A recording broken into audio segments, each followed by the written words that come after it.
It is the Martha Zoller Show, so we're up against another deadline, and we'll, of course, talk about that.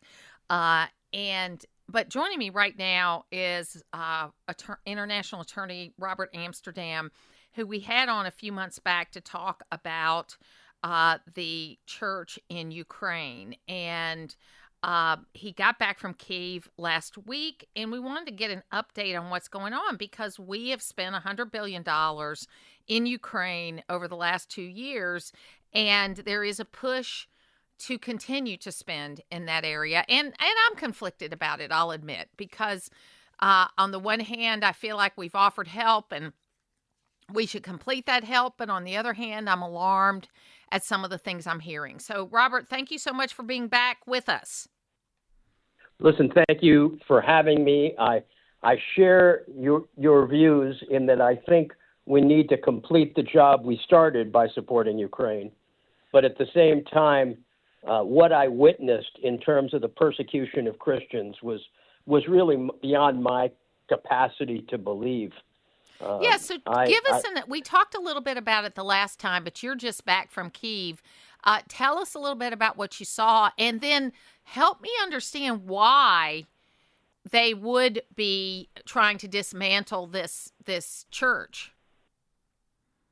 Well, the answer they will give you is that the Ukrainian Orthodox Church, the 1,000-year-old home of Christ in Ukraine, is somehow infested with Russian agents. Now, in actuality, that's not the case. The church cut all ties with Russia at the start of the invasion and had already been autonomous since the 90s. The government simply cannot handle an independent church. The other church that it is trying to convert everyone into joining is basically a state church. And the Ukrainians right now are not running a democratic government. I met many priests who had been interrogated and beaten. Some will never be able to function before their parishes again. Everyone I met was then interrogated by the secret police after I left. One metropolitan, a very senior priest, had his home raided and suffered a heart attack the next day after my meeting. The control that the secret police have in Ukraine is certainly without precedent in any society that calls itself free or democratic. And now Ukraine is attempting to ban the church with a new law that they're going to put before their parliament very shortly, Bill 8371, that is basically set up to ban the church. And the bottom line to it is the Church of England, the United Nations, Forum 18, an NGO out of Norway, and obviously myself acting as a lawyer for the church, have all condemned this bill. And why, knowing that they are so reliant on American aid, they would attack Jesus Christ is beyond me. But I can tell you it is a full-throated attack. It is unlimited in nature. It is not bound by any laws, and it is shameful. And I will tell you that everywhere I went in Ukraine, I was followed. Their media is completely state-controlled. They covered my trip and said that I was representing the Russian church, which is, of course, not true. I'm banned from Russia, and I was representing the Ukrainian church. But the government behaved in a manner completely inconsistent with their constitution, their obligations under international law. So we're talking to Bob Amsterdam, who is an international attorney. And what can we do? I mean, we're up against this wall as far as aid goes. We're kind of, we've got all these multiple fronts, which I know aren't a part of what you're dealing with, but we've got a lot of irons in the fire right now, the United States of America does. So what is your recommendation to what an average citizen like me or the people in our audience can do to try to make sure that we look at this the right way. Well, look, firstly, as I said, I just as a human being, I think once we've supported Ukraine, we can't pull out. That's number one. And my church says the same thing.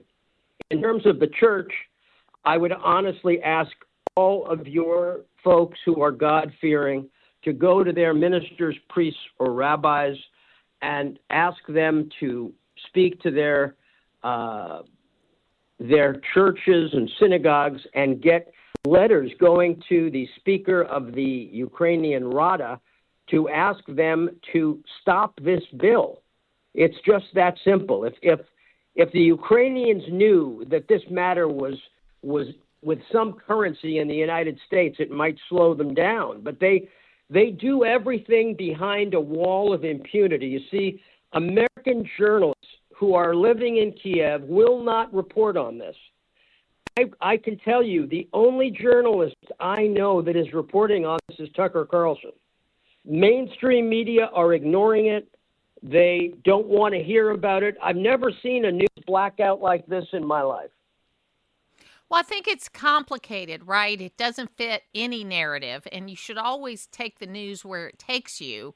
But I think that this is really a symptom, I think, of the fact that we have a real breakdown in journalism in this country. There's layoffs going on all over the country.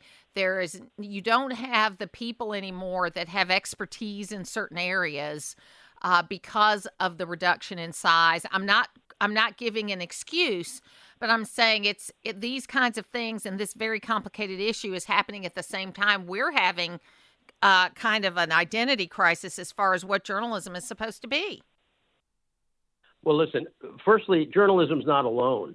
I can tell you that the number of law firms now that won't take people with names that even sound like they're Russian, the number of law firms now that are picking and choosing about what ethnicities they're going to represent, the hypersensitivity about reputation. I mean, this church, it's amazing they found me, and I think the only reason I was able to take it on is because having been up against the Russian Federation and been banned from that country and arrested there, nobody can say I'm pro-Putin. But the Ukrainians say that anybody who's against them is pro-Putin. They have no tolerance for criticism. Yesterday, their parliament has referred me to the FBI for investigation because I said that if they pass this bill against Christ, there would be sanctions. So let me tell you, these people are thin-skinned and absolutely duplicitous when it comes to the activities in their country. There is no freedom in Ukraine, period. There are not going to be elections when the president's term runs out. There is no free media. Their courts are controlled by the secret police. It's a horror show. Robert Amsterdam, if people want to know more information about what you're doing, how can they find that? Well, there is a website called Save the UOC, and that has a lot of information. I've got an X account where they can go to. We just posted a video that's got almost 1 million views just in the last few days, updating on the current situation. So thank you very much for having me.